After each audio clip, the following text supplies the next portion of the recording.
جوانان و مردان اوکراینی که نمیخواهند در صف ارتش خدمت کنند هزاران دلاری به گروه‌های قاچاقبر میپردازند تا که آنها را غیر قانونی به رومینیا برند. همکارم توی سفر این موضوع را پیگیری کرد و قبل از برنامه از او پرسیدم فرار به رومینیا چگونه صورت میگیرد. مرزبانان اوکراینی میگویند آنهایی که نمیخواهند در ارتش خدمت کنند به گروه‌های جنایی قاچاقبر معادل 15,000 دلار پول میدهند تا آنها را به رومینیا برسانند. این گروه‌ها هم کودکان دهات مرزی را به حیث رهبلد کرا می‌کردند. به قول مرزبانان اوکراینی روز نیست که یک نفر هنگام سعی عبور غیر قانونی سرحد دستگیر نشود. ویتالی مرزبان اوکراینی به رادیو آزادی گفت مردان فراری با هر بهانه به این دهه میآیند و مثلا میگویند که من به دیدن این دهه زیبا منظر آمدم.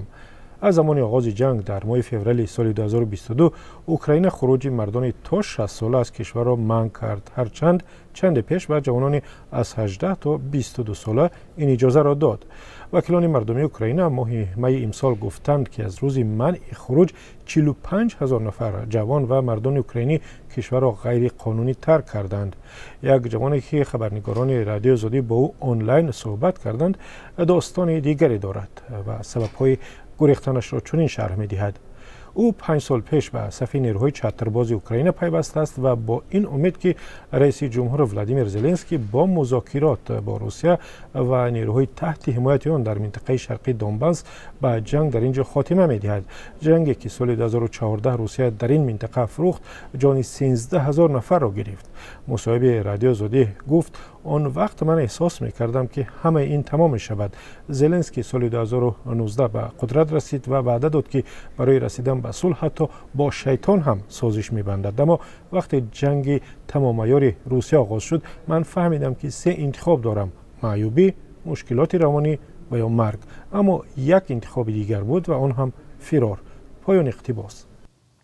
سوال دیگر از همکارم این بود که مشکل فرار از ارتش و سرپیچی از خدمت در اوکراین تا کجا عمیق شده است؟ بازی گربه و موش مرزبانان با فراریان از ارتش در مرزهای غربی اوکراین علامت نارسایی سربازان در مقاومت با روسیه است. در این جنگ تا کنون 10,000 سرباز اوکراینی کشته و 100,000 نفر دیگر مجروح شدند. فرار از ارتش و ترک خودسرانه واحدهای نظامی تأثیر خود را به جنگ هم گذاشته است.